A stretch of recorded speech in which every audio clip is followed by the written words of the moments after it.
مساء الفل عليكم مع شوربة السي فود الرهيبة. لو لسه ما اشتركتيش في القناة اتمنى تشتركي وتفعلي الجرس عشان يوصلك كل جديد معانا.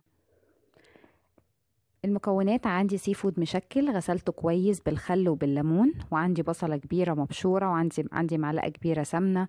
التوابل بتاعتي: ملح وفلفل اسمر وكمون ورشة قرفة مطحونة ورشة قرنفل مطحون ومكعب مرقة.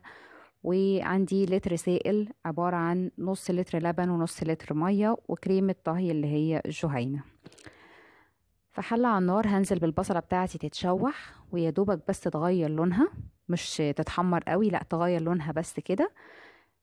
وبعد كده هنزل بالسي فود ياخد تشويحة محترمة مع البصل.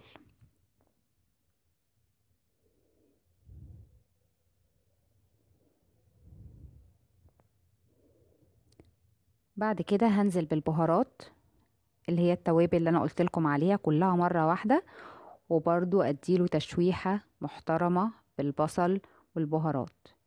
انزل بعد كده بالسائل بتاعي كله على بعضه واقلب تقليبة كويسة جدا. طريقة شوربة السي فود دي يا جماعة هتعجبكم جدا، انصحكم ان انتم تجربوها، حلوة وخفيفة ومش دسمة على فكرة. بعد ما خدت تقليبة هنزل بمكعب المرقة واديله تقليبة تانية.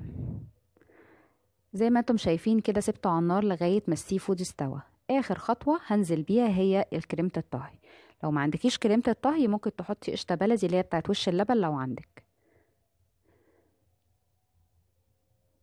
وعلشان اتقل بس قوام الشوربة بتاعتي شوية هجيب معلقتين دقيق وادوبهم في شوية مية وانزل بيهم على الشوربة واخليها تغلي كده غلوتين بيها لغاية ما القوام يتقل بس شوية.